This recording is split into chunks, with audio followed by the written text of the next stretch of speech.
First మనకి mother board అనేది ఉంటది. మదర్ బోర్డ్‌లో ఏముంటాయి?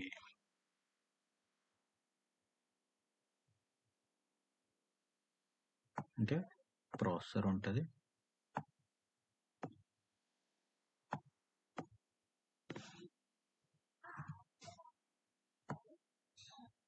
ప్రాసెసర్ ఉంటది. తర్వాత ర్యామ్ ఉంటది. తర్వాత స్టోరేజ్ ఉంటది. ఇవన్నీ ఇంక్లూడెడ్. ఇవన్నీ మదర్ బోర్డ్‌లో ఇంటిగ్రేటెడ్‌గా ఉంటది. అంటే మదర్ బోర్డ్‌కి కనెక్ట్ అయ్యి ఉంటాయి. Processor, RAM, storage.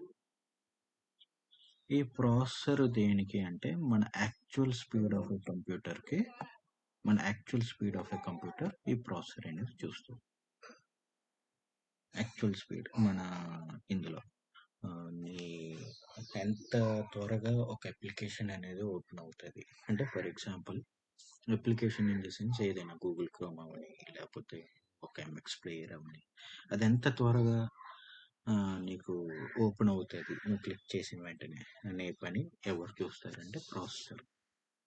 నువ్వు ఎన్ని నంబర్ ఆఫ్ అప్లికేషన్స్ నువ్వు ఓపెన్ చేయాలంటే దాని స్పీడ్ బట్టి నీకు అవి ఓపెన్ అవుతాయి. ర్యామ్ దేనికంటే ఓన్లీ మీడియా ట్రాన్స్ఫర్కి. సపోజ్ మనం ఆడియో వీడియో ఫైల్స్ కానీ లేకపోతే పీడిఎఫ్ ఫైల్స్ కానీ నువ్వు ట్రాన్స్ఫర్ చేయడానికి only RAM one location to another location. Storage దేనికంటే నువ్వు ఏవైనా ఫైల్స్ స్టోర్స్ చేసుకోవడానికి. ఇప్పుడు ఈ స్టోరేజ్లో కూడా డిఫరెంట్ టైప్స్ ఆఫ్ స్టోరేజెస్ అనేవి ఉన్నాయి. డిఫరెంట్ టైప్స్ ఆఫ్ స్టోరేజెస్ అంటే ఫస్ట్ అండ్ ఫార్మోస్ట్ ఫ్లాపీ ఉంటుంది. తర్వాత సిడీస్ ఉంటాయి, డివిడీస్ ఉంటాయి, flash drives, hard disk, external hard disk, cloud. అంటే ఫ్లాపీ అనేది మ్యాక్సిమం స్టోరేజ్ కెపాసిటీ ఎంత అంటే 8 MB. తర్వాత సిడీస్కి వచ్చేటప్పటికి 700 MB, డివిడీస్కి వచ్చేటప్పటికి 4.76 GB. ఫ్లాష్ డ్రైవ్ అంటే యూఎస్బి ఇంకా 5 to 10 GBలు ఉన్నాయి. 100 హార్డ్ డిస్క్ 1 TB వరకు ఉన్నాయి. ఎక్స్టర్నల్ హార్డ్ డిస్క్ కూడా 1 TB వరకు ఉన్నాయి. నా ఫోన్ ఎదురు బాబు 1 TB వరకు ఉన్నాయి. క్లౌడ్ అయితే మనకి ఇంకా చెప్పక్కర్లేదు, అన్లిమిటెడ్. నువ్వు ఎంత డబ్బులు కడితే నీకు ఆడు 10 TB 100 TB ఆడిష్టం ఏదైనా డబ్బులు పెట్టి ఉంటాయి. ఇప్పుడు నిన్న అదే మన దగ్గర ఎన్ని అప్లికేషన్స్ ఇన్స్టాల్ అయ్యి ఉన్నాయంటే దాని కమాండ్ appwizard.cpl. ఈ కమాండ్ ద్వారా మనకి ఎన్ని ప్రోగ్రామ్స్ అనేది మన ల్యాప్టాప్లో ఇన్స్టాల్ అయ్యి ఉన్నాయో కనిపిస్తుంది. తర్వాత డిస్క్ మేనేజర్. ఇప్పుడు నాది సింగిల్ డిస్క్ ఉంది, దానికి డ్యూయల్ లాగా చేయాలి అంటే డిస్క్ మేనేజ్మెంట్ కమాండ్ డిస్క్ మేనేజర్.ms. ఇందులో నువ్వు ఈ వాల్యూమ్ నువ్వు ష్రింక్ చేసుకోవచ్చు, ఎక్స్టెండ్ చేసుకోవచ్చు.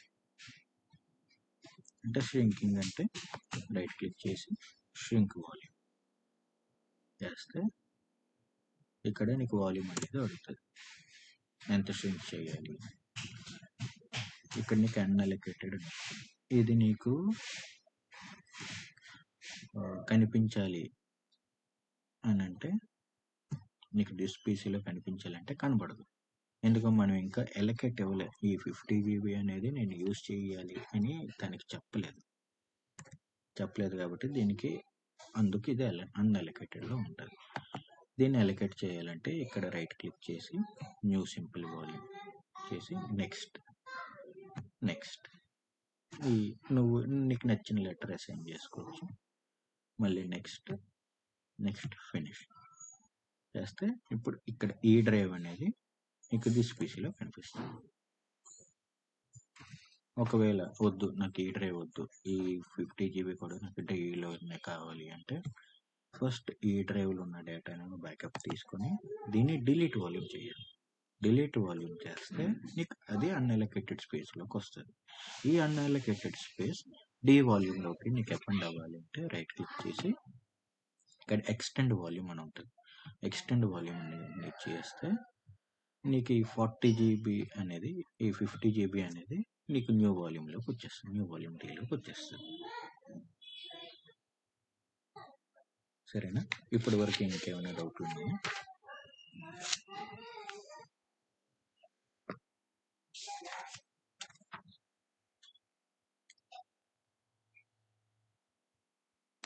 Window R run window R, Windows window key plus are.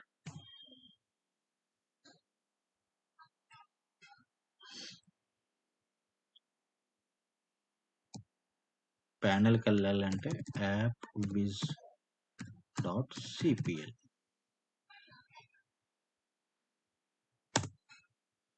ఇది కంట్రోల్ ప్యానెల్, ఎన్ని ఉన్నాయి అనేది.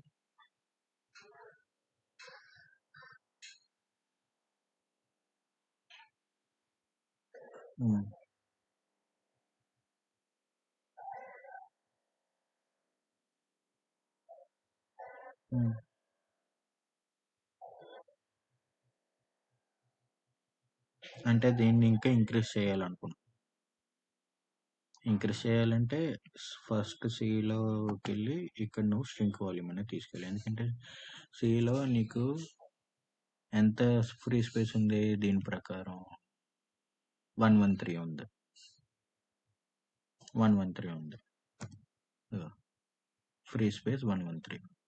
దీనిలో నువ్వు 50 GB నువ్వు డీకి ఇవ్వాలనుకున్నావు అనుకో, 50 GB నువ్వు అన్అలొకేటెడ్ స్పేస్లోకి పెట్టుకొని డీలోకి వెళ్ళి ఎక్స్టెండ్ వాల్యూమ్ అని కొడితే 50 GB అనేది డీలోకి వెళ్ళి.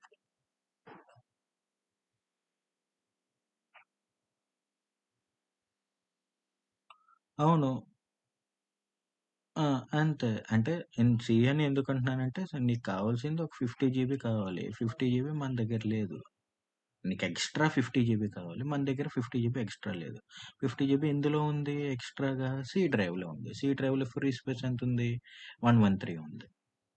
113లో నువ్వు 50 GB తీసి ష్రింక్ చేస్తే నీకు అన్అలొకేటెడ్లోకి వస్తుంది.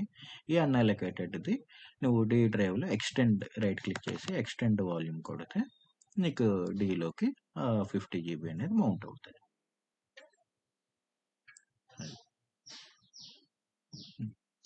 ఇప్పుడు రెండు సిస్టమ్స్ కమ్యూనికేట్ చేయాలంటే మనకి ఏం కావాలి?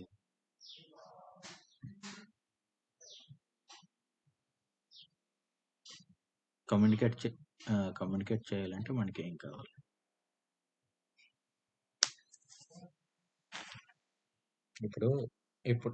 ఇప్పుడు నువ్వు అనకాపల్లి నుంచి నీకు ఒక కొరియర్ అనేది వచ్చింది.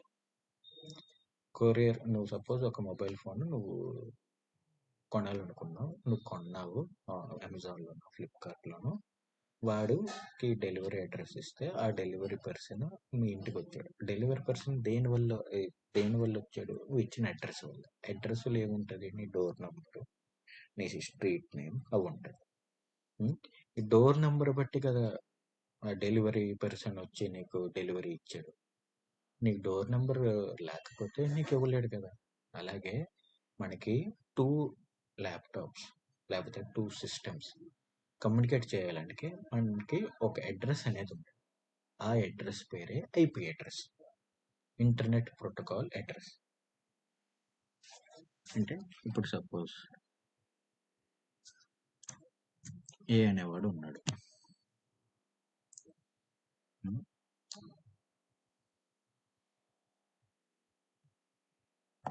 ఏ అనేవాడు బి అనేవాడు తోటి కమ్యూనికేట్ అవ్వాలి.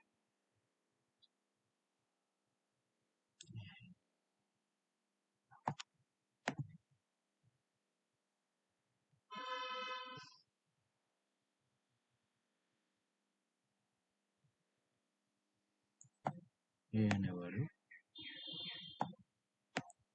బి అనేవాడు తోటి కమ్యూనికేట్ అవ్వాలి. ఎలా కమ్యూనికేట్ అవ్వలేడు? Via internet. ఇక్కడ ఇంటర్నెట్ అనేది ఉంటుంది. అంటే నీకు ఇది వయా ఇంటర్నెట్. ఏ అనేవాడు బి అనేవాడితో కమ్యూనికేట్ అవ్వాలంటే ఏ అనేవాడు ఇంటర్నెట్కి కనెక్ట్ అయి ఉండాలి. అలాగే బి అనేవాడు కూడా ఇంటర్నెట్కి కనెక్ట్ అయి ఉండాలి. కనెక్ట్ అయి ఉంటేనే నువ్వు ఏ అనేవాడు బి అనేవాడికి కమ్యూనికేట్ అవుతాడు. మళ్ళీ ఏ అనేవాడికి ఏ అనేవాడి అడ్రస్ బి అనేవాడికి తెలియాలి, బి అనేవాడి అడ్రస్ ఏ అనేవాడికి తెలియాలి. మరి ఈ ఐపీ అడ్రస్ అనేది ఎవరు ఇస్తారు మనకి అంటే ఇక్కడ రౌటర్ అనేవాడు ఇస్తాడు. ఈ రౌటర్ ఏ అనేవాడికి ఒక ఐపీ అడ్రస్ ఇస్తాడు, అలాగే బి అనేవాడికి కూడా ఒక రౌటర్ అనేవాడు, అంటే router in the sense internet provider అనేవాడు బి అనేవాడికి అడ్రస్ ఇస్తాడు. ఈ రౌటర్ ద్వారా వచ్చిన ఐపీ అడ్రస్ని ఏ అనేవాడు తీసుకొని బి అనేవాడు ఐపీ అడ్రస్ ఏ అనేవాడికి కొనుక్కొని ఏ అనేవాడు బి అనేవాడికి డేటాని పంపిస్తాడు. ఫర్ ఎగ్జాంపుల్ నీకు జీమెయిల్ ఓపెన్ చేసి నువ్వు ఒక రెజ్యూమ్ అనేది ఒక కంపెనీకి పంపించాలనుకుంటున్నావు. నువ్వు సెర్చ్ చేస్తే రెజ్యూమ్ జీమెయిల్ అడ్రస్ నీకు దొరికింది. నువ్వు కంపోజ్ చేసావు జీమెయిల్లో. కంపోజ్ చేసి నేను సో నాకు ఇంత ఎక్స్పీరియన్స్ ఉన్నది, మీ దగ్గర ఏమైనా ఓపెనింగ్స్ ఉన్నాయా అని బాడీ ఫ్రేమ్ చేసి నువ్వు నీ రెజ్యూమ్ అటాచ్ చేసి ఆ కంపెనీకి పంపిస్తావు. ఇక్కడ ఏ అనేవాడు ఎవరంటే నువ్వు కంపెనీకి నువ్వు పంపిస్తున్నావు. కంపెనీది బి. కంపెనీకి నువ్వు నీ రెజ్యూమ్ పంపిస్తున్నావు కాబట్టి నీ రెజ్యూమ్ ఫస్ట్ ఇంటర్నెట్లోకి వెళ్తుంది. ఫస్ట్ ఇంటర్నెట్లోకి వెళ్ళి ఈ బి అనేవాడు ఈమెయిల్ ఐడి ఇంటర్నెట్లో సెర్చ్ చేస్తాడు. అంటే త్రూ 1s and 0s ద్వారా సెర్చ్ చేసి నీకు బి అనేవాడికి నీ రెజ్యూమ్ పంపిస్తుంది. నువ్వు ఏది ట్రాన్స్ఫర్ చేయాలన్నా రెండిటికి మధ్య కనిపించేలా కావాల్సింది ఐపీ అడ్రస్. అర్థమైందా? ఏమైనా డౌట్ ఉందా? ఓకే, అయితే ఇక్కడ నీకు ఒక డౌట్ రావాలి. సరే, మనం ఏ అనేవాడు ఐపీ అడ్రస్ నా దగ్గర ఉంది, అదే నా ఐపీ అడ్రస్ నా దగ్గర ఉంది, బి అనేవాడు ఐపీ అడ్రస్ ఉంది. ఒకవేళ నేను ఇప్పుడు అనకాపల్లిలో కాకుండా నేను ఒక విజ్ఞాన్ కాలేజీలోకి వెళ్ళి నేను ఆ మెయిల్ ఐడి అనేది నేను కంపెనీకి పంపించాలనుకుంటున్నాను, అప్పుడు నా ఐపీ అడ్రస్ సేమ్ ఉంటుందా అనే డౌట్ రావాలి. దానికి ఆన్సర్ ఏంటంటే సేమ్ ఉండదు. ఎందుకు సేమ్ ఉండదు అంటే నీ దగ్గర ఉన్న నువ్వు అనకాపల్లిలో ఉన్నావు, నీకు ఒక ఇంటర్నెట్ ప్రొవైడర్ నీకు ఐపీ అడ్రస్ అనేది ఇచ్చాడు. నువ్వు అక్కడ ఉన్నంత వరకే, నీ లొకేషన్లో ఉన్నంత వరకే నీకు ఐపీ అడ్రస్ నీకు అసైన్ అయి ఉంటుంది. ఒకవేళ ఆ లొకేషన్ నుంచి నువ్వు వేరే లొకేషన్, సపోజ్ నువ్వు ఒక విజ్ఞాన్ కాలేజ్కి వెళ్ళి అక్కడ ఇంటర్నెట్కి నువ్వు కనెక్ట్ అయితే ఆ ఇంటర్నెట్ సర్వీస్ ప్రొవైడర్లో ఐపీ అడ్రస్ ఏకి అసైన్ అయ్యి ఆ ఐపీ అడ్రస్ ద్వారా బి అనేవాడికి నీ రెజ్యూమ్ సెండ్ అవుతుంది. ఇది పర్మనెంట్ అడ్రస్ కాదు ఐపీ అడ్రస్ అని. These are temporary addresses. మనకి పర్మనెంట్ అడ్రస్ కావాలి అంటే మనకి ఏం కావాలి అంటే మ్యాక్ అడ్రస్ కావాలి. MAC means media access control. ప్రతిదీ మ్యాక్ అడ్రస్ అనేది ప్రతిదీ యూనిక్గా ఉంది. ఈ మ్యాక్ అడ్రస్ బట్టి ఏ సిస్టము, ఏ వెండరు, ఎవడు మ్యానుఫ్యాక్చరు అనేది మ్యాక్ అడ్రస్ ద్వారా తెలుస్తుంది. ఇప్పుడు నువ్వు అడగచ్చు, ఐపీ అడ్రస్ ఎలాగ మనకు తెలుస్తుంది, మ్యాక్ అడ్రస్ మనకి ఎలా తెలుస్తుంది? ఐపీ అడ్రస్ మనకి తెలియాలంటే విండో ఆర్ ఇక్కడ నువ్వు కమాండ్ ప్రాంప్ట్కి రావాలి. పిఎండి కొడితే నీకు కమాండ్ ప్రాంప్ట్ అనేది ఓపెన్ అవుతుంది.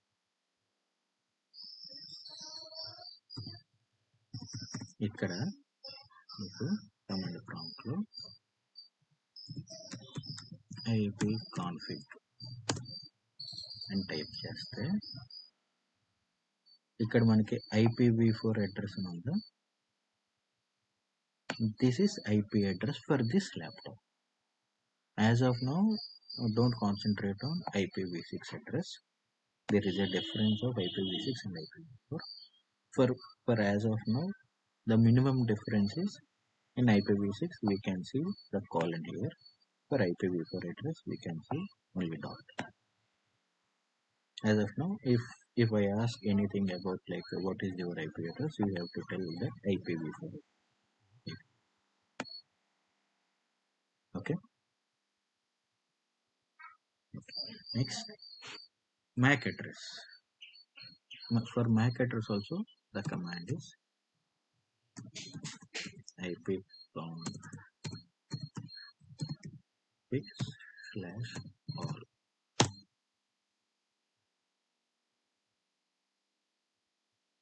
In /all, we can find the entire information like Windows IP configuration, the host name, wireless LAN adapter, and present the MAC address for this device is this one, physical address. Physical address is called MAC address. This physical address we can find it in wireless LAN adapter Wi-Fi. ఈ wireless LAN adapter వైఫైలో ఉన్న physical అడ్రస్ని మనం ఈ laptop యొక్క Mac address అంటాం. నువ్వు అడగొచ్చు, పైన కూడా ఉన్నది కదా sir physical address, wireless LAN adapter local area network అని. ఇది మనకి మనం వైఫై ద్వారా కనెక్ట్ అయ్యాం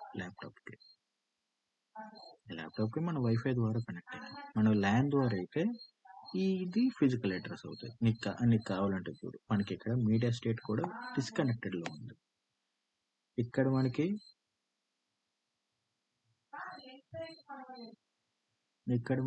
మీడియా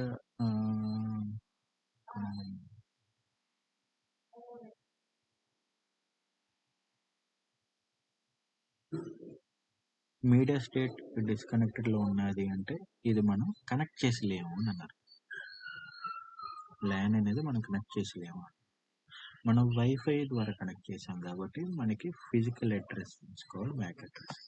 ఈ మ్యాక్ అడ్రస్ కి రకరకాల పేర్లు ఉన్నాయి, depends upon the vendor. Lenovo వాడు సిస్టమ్ అడ్రస్ అంటాడు, హెచ్పి వాడు ఫిజికల్ అడ్రస్ అంటాడు, కొంతమంది ల్యాన్ అడ్రస్ అంటారు, కొంతమంది నెట్వర్క్ అడాప్టర్ అని అంటారు,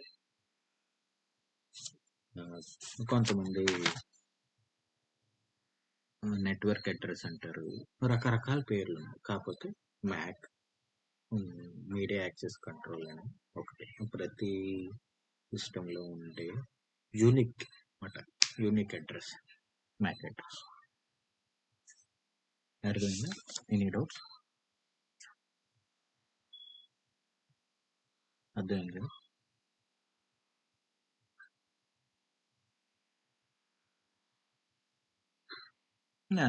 అంతే.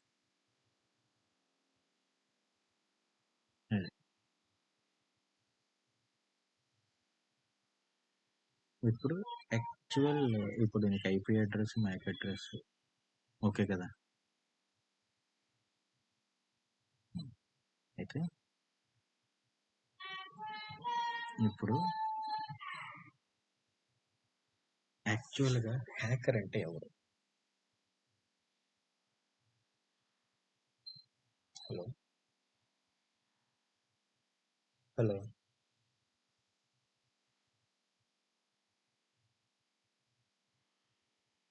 Hello I'm audible? Okay, hacker అంటే ఎవడు?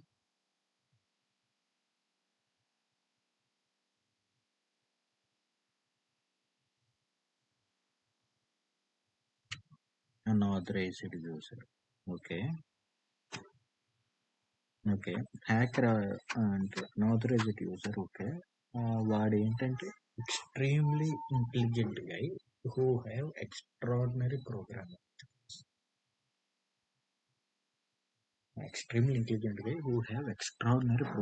స్కిల్.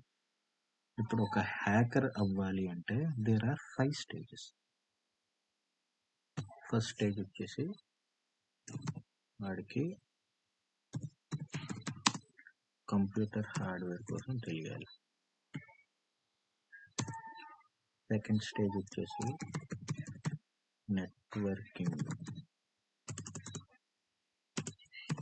కోసం తెలియాలి. థర్డ్ స్టేజ్ వచ్చేసి ప్రోగ్రామింగ్ నాలెడ్జ్ ఉండాలి. ఫోర్త్ స్టేజ్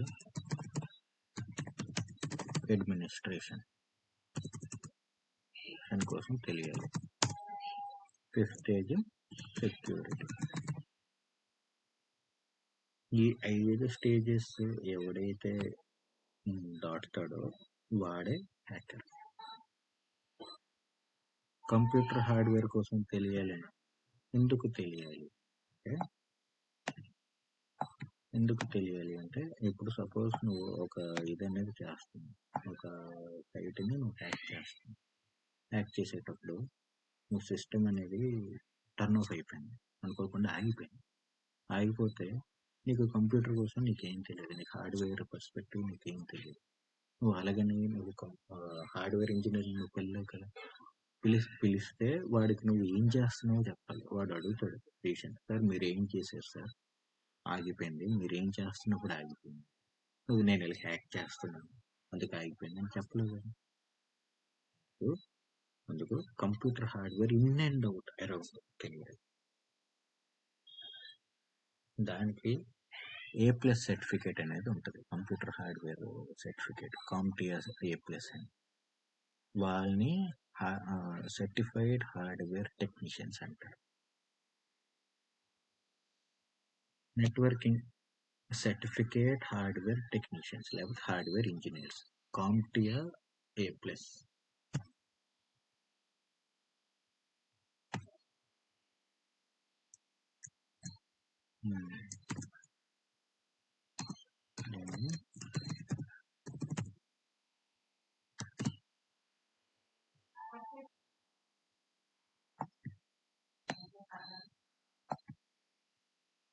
దీని సర్టిఫికేట్.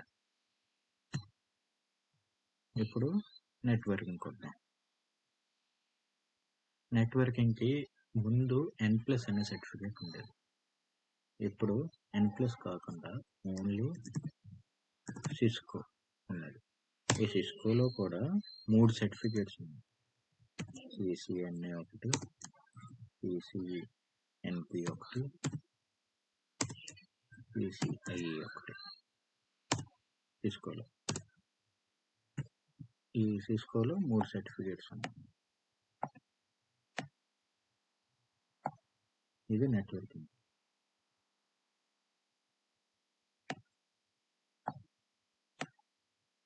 ఈ CCNAలో కూడా 3 ఉన్నాయి.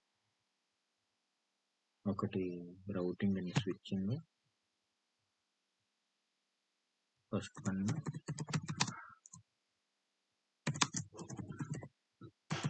రౌటింగ్ అండ్ స్విచ్చింగ్, ఇంకోటి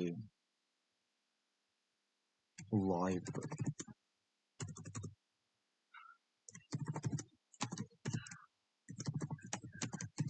వాయిస్ ఓవర్ ఇంటర్నెట్, ఇంకోటి సెక్యూరిటీ.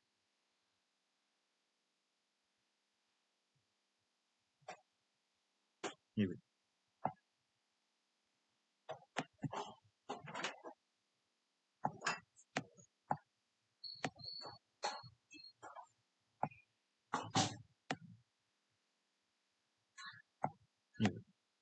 CCNAలో మనకుండే సర్టిఫికేట్. రౌటింగ్ అండ్ స్విచ్చింగ్ అంటే నువ్వు ఇప్పుడు IP అడ్రస్ కాన్సెప్ట్ చెప్పాను చూడు, అది మాట. IPని అసైన్ చేయడం, దాన్ని నువ్వు ఏ విధంగా రౌట్ చేస్తావు. రౌట్ అంటే రూటే. నువ్వు ఒక బస్సు అన్నది ఇప్పుడు సపోజ్ 500Y, ఆ బస్సు అనకాపల్లి నుంచి వైజాగ్ అని, నీకు అది దానికి ఒక రూట్ అనేది ఉంటుంది. ఆ రూట్ ద్వారా నువ్వు అది వెళ్తారు, కానీ ఆడికి నచ్చిన రూట్లో వెళ్ళదు కదా. అదే నీకు routing and switching concepts. Voice over internet అని, అదే వాయిస్ ఓవర్ ఇంటర్నెట్, దాన్ని వాయిప్ అని. నువ్వు చూస్తే పెద్ద పెద్ద హోటల్స్లో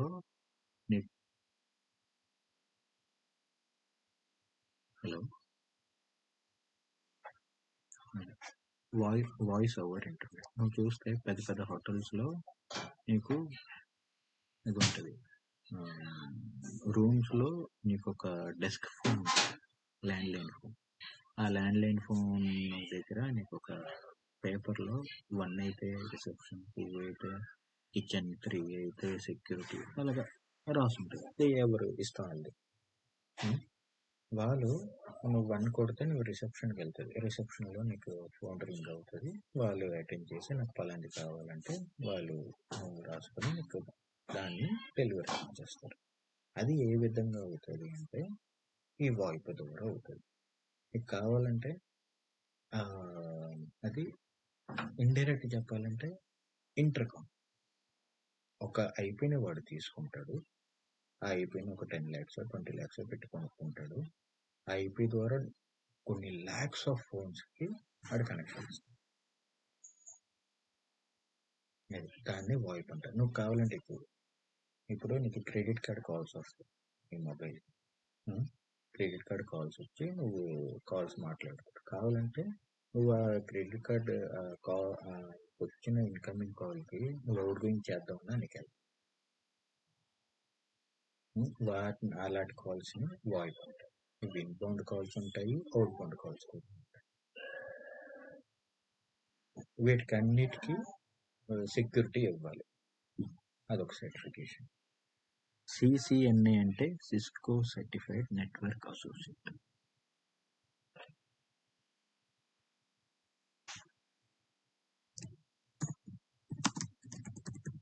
సిస్కో సర్టిఫైడ్ నెట్వర్క్ అసోసియేట్. ఇప్పుడు సిసిఎన్పి.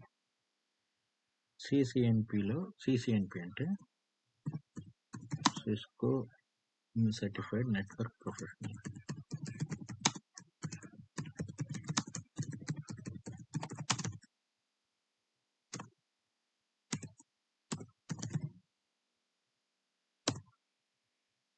సిసిఐఈ అంటే అది ఎక్స్ట్రీమ్ లెవెల్ అన్నమాట. Internetwork expert.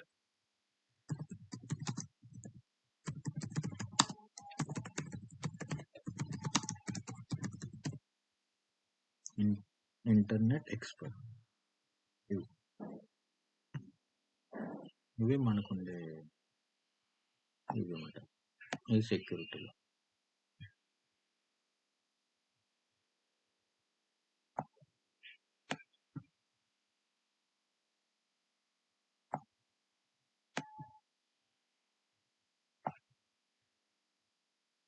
ఇది నెట్వర్కింగ్.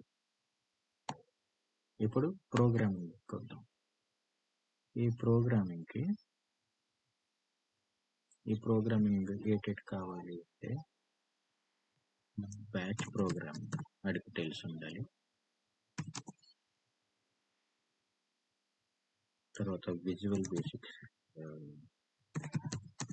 స్క్రిప్ట్ తెలిసి ఉండాలి. పైథాన్ తెలిసి ఉండాలి. జావా స్క్రిప్ట్ తెలిసి ఉండాలి. తర్వాత రూబీ తెలిసి ఉండాలి. టైల్స్ తెలిసి ఉండాలి. ఈ ప్రోగ్రామింగ్ నాలెడ్జెస్ తెలిస్తే వాడు ఒక హ్యాకర్ అవుతాడు. ఈ రూబీ టైల్స్ అనేది ఎక్కువగా బ్యాంకింగ్ అప్లికేషన్స్కి యూస్ చేస్తాం. అంటే అది చాలా ఎన్క్రిప్టెడ్గా ఉంటుంది. నీ పాస్వర్డ్స్ కానీ నువ్వు ఒకవేళ ఎస్బీఐ నెట్ బ్యాంకింగ్లోకి వెళ్ళి నీకు ఆన్ స్క్రీన్ కీబోర్డ్ అనేది నీకు ఓపెన్. ఆన్ స్క్రీన్ కీబోర్డు ఎప్పుడు పడితే అప్పుడు మారుతూ ఉంటుంది. మన ల్యాప్టాప్లో ఉన్న ఆన్ స్క్రీన్ కీబోర్డ్ కాకుండా మన ల్యాప్టాప్లో కూడా ఒక ఆన్ స్క్రీన్ కీబోర్డ్ ఉంటుంది.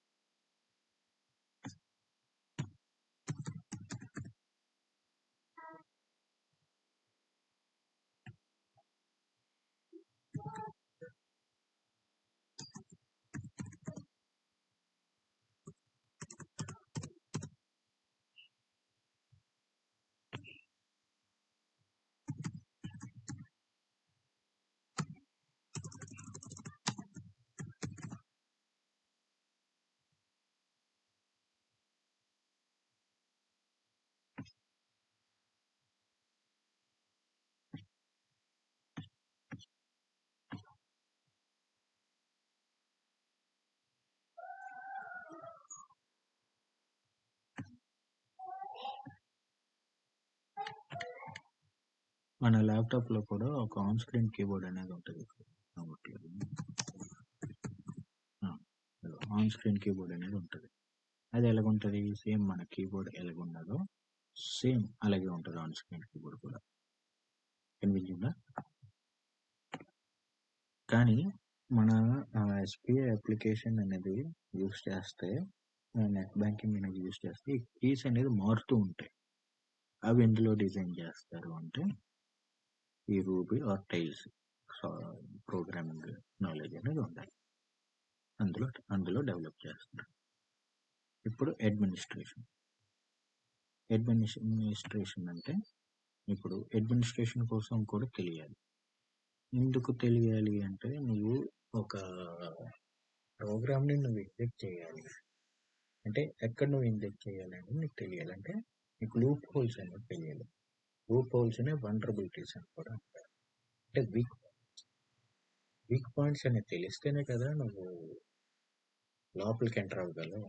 వీక్ పాయింట్స్ తెలియకపోతే నువ్వు ఎలాగ లోపలికి ఎంటర్ అవ్వగలవు? ఇప్పుడు సపోజ్ నువ్వు ఒక ఇల్లు కట్టుకున్నావు, నువ్వు దాన్ని రిజిస్ట్రేషన్ తీసుకోవాలి. తీసుకోవాలంటే నీకు ప్రొసీజర్ తెలియాలి. ఆ ప్రొసీజర్ ఎవరు చెప్పరు. ఒక ఆన్లైన్లో కూడా నీకు దొరకకపోతే నువ్వు ఎక్కడికి వెళ్తావు? నువ్వు ఒక రియల్ ఎస్టేట్ బ్రోకర్ దగ్గరికి నువ్వు అడుగుతావు, బాబు ప్రొసీజర్ ఏంటి? ఆడేం ఫ్రీగా చేయడు కదా. ఆడు కొంత అమౌంట్ లంచం కింద తీసుకుంటాడు కదా. ఆ అమౌంట్ని లోపల ఉన్న వీళ్ళకి డిస్ట్రిబ్యూట్ చేస్తాడు కదా. అదే లూప్ హోల్, అది వల్నరబిలిటీ. ఆ లూప్ హోల్ తెలిస్తేనే కదా నువ్వు లోపలికి ఎంటర్ అవ్వగలవు. లూప్ హోల్ తెలియకుండా ఇంట్లో ఎంటర్ అవ్వలేదు కదా. దానికోసమే మనకి ఇన్ అండ్ అవుట్ అడ్మినిస్ట్రేషన్ తెలియాలి. ఈ అడ్మినిస్ట్రేషన్ కోసం తెలియాలి అంటే మనకి కొన్ని ఇవి ఉంటాయి.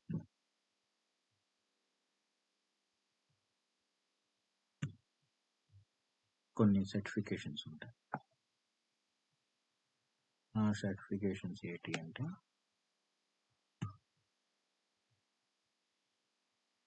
MCSE అంటే Microsoft certified system engineer.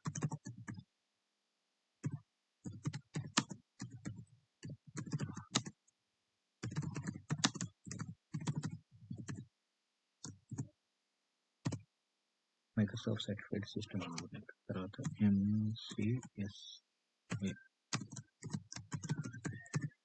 Microsoft certified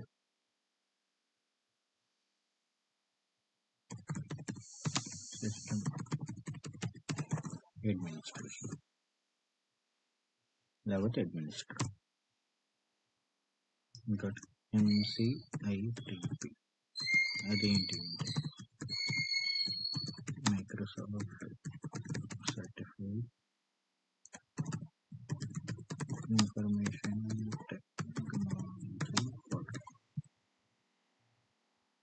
information technology profession.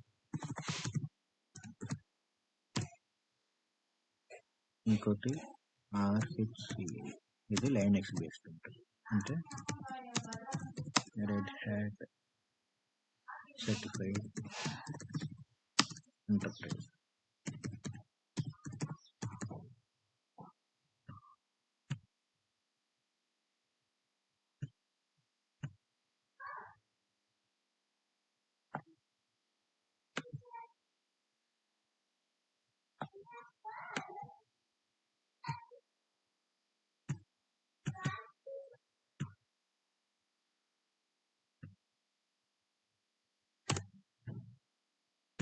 Certified enterprise.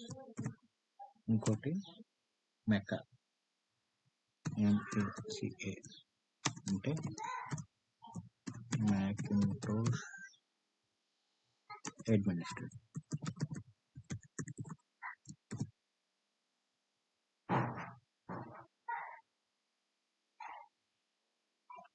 Mackintosh administration మన ఐఫోన్ అదే ఐఫోన్లో మ్యాక్ ఓఎస్ లేకపోతే యాపిల్ అవి అనుకుంటాం కదా, దాని యాక్చువల్ పేరు మ్యాక్ ఓఎస్ అంటే మ్యాకింటోష్ ఆపరేటింగ్ సిస్టమ్.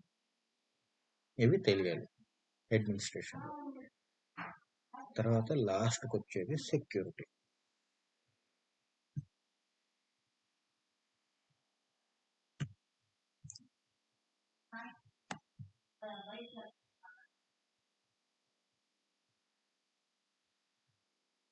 లాస్ట్కి వచ్చేది సెక్యూరిటీ. సెక్యూరిటీలో ఏటేటి ఉంటాయి అంటే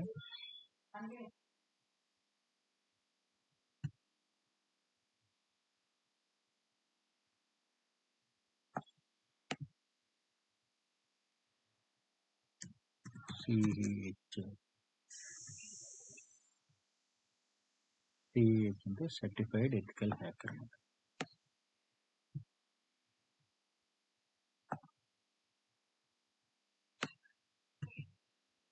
సిహెచ్ అంటే సర్టిఫైడ్ ఎథికల్ హ్యాకర్. ఇంకోటి ఎస్ఓసి. ఎస్ఓసి అంటే సెక్యూరిటీ ఆపరేషన్ సెంటర్. ఇంకోటి సిహెచ్ఎఫ్ఐ అంటే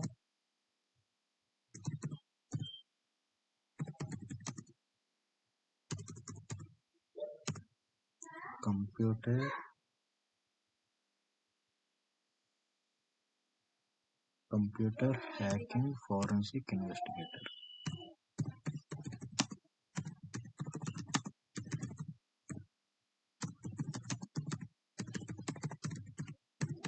ఫోరెన్సిక్ ఇన్వెస్టిగేటర్. ఇంకోటి ఎల్పిటి. ఎల్పిటి అనుకుంటుంది. ఎల్పిటి అంటే licensed penetration tester.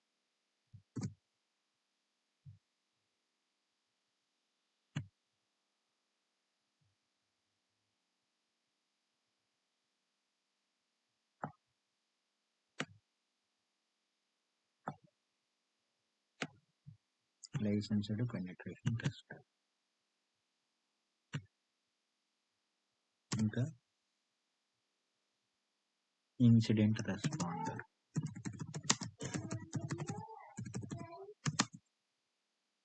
Malware analyst.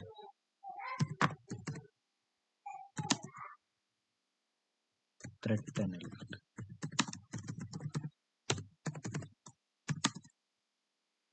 లాస్ట్కి వచ్చేసి సిఐఎస్ఓ అంటే చీఫ్ ఇన్ఫర్మేషన్ సెక్యూరిటీ ఆఫీసర్.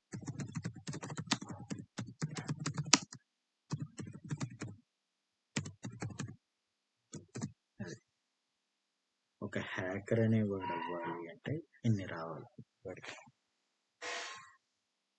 అర్థమైందా? వాడు ఎక్స్ట్రీమ్ ప్రోగ్రామింగ్ స్కిల్స్ ఉండాలి వాడికి. తర్వాత ఎక్కడ లూప్ హోల్స్ ఉన్నాయి అనేది వాడికి తెలియాలి. తర్వాత దానికి సెక్యూరిటీ అనేది ఎక్కడి నుంచి వాళ్ళు ప్రొవైడ్ చేస్తారు ఏంటి అనేది తెలియాలి. హార్డ్వేర్ కోసం తెలియాలి, నెట్వర్కింగ్ కోసం తెలియాలి. అప్పుడే వాడు హ్యాకర్ అనేవాడు అవుతాడు. అది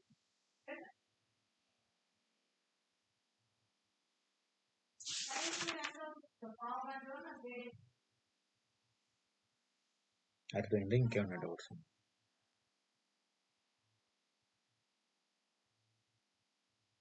చెయ్యాలి లేదు అన్నా నీకు ఎక్స్ట్రీమ్ నాలెడ్జ్ అయినా ఉండాలి. హ్యాకర్ అనేవాడికి దీని మీద వివత్సమైన నాలెడ్జ్ ఉన్నా సరిపోతుంది. అంటే ఎక్కడ ఆడికి లూప్ హోల్ దొరుకుతుందని తెలియాలి. ఆ లూప్ హోల్కి ఏ విధంగా ఏ ప్రోగ్రామింగ్ లాంగ్వేజ్ యూస్ చేసి దానికి, ఇప్పుడు సపోజ్ నువ్వు బ్యాంకింగ్ సెక్టర్ని నువ్వు హ్యాక్ చేయాలనుకున్నావు. ఒక ఎస్బీఐ బ్యాంక్ని నువ్వు హ్యాక్ చేయాలనుకుంటున్నావు. హ్యాక్ చేయాలంటే నీకు రావాల్సిన ప్రోగ్రామింగ్ నాలెడ్జ్ ఏంటి? Ruby or tiles. అది వస్తేనే నువ్వు దాన్ని హ్యాక్ చేయగలవు. అది రాకుండా నువ్వేం హ్యాక్ చేయగలవు? అంతే కదా. ఇప్పుడు ఈ బ్యాంకింగ్ సెక్టర్ వాళ్ళు బాగా పగడ్బందీగా నీకు సెక్యూరిటీ అనేది పెడతారు కదా.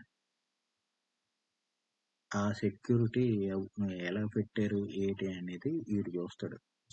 చీఫ్ ఇన్ఫర్మేషన్ సెక్యూరిటీ ఆఫీసర్ అన్నప్పుడు ఆడు చూస్తాడు. ఇవన్నీ ఆడికి తెలుసు. ఆడికి తెలిస్తే అప్పుడు ఆడు ప్రో హ్యాకర్ అవుతాడు. మనం ఈ ఎథికల్ హ్యాకింగ్లో మనం దేన్ని హ్యాక్ చేయం. మనం చేసేది ఏంటంటే ప్రొటెక్షన్ ఇస్తాం ఆర్గనైజేషన్. మనం ఏం హ్యాక్ చేయం, జస్ట్ మనం ప్రొటెక్షన్ ఇస్తాం. ఇది మనం చేసేది. మనకి మనం హ్యాకర్ అవ్వాలి అంటే ఇన్ని రావాలి, 5 స్టేజెస్ అనేది దాటుకుంటూ వెళ్ళాలి. దాటుకుంటూ వెళ్తేనే మనం హ్యాకర్ అనేది అవుతాం. అర్థమైందా?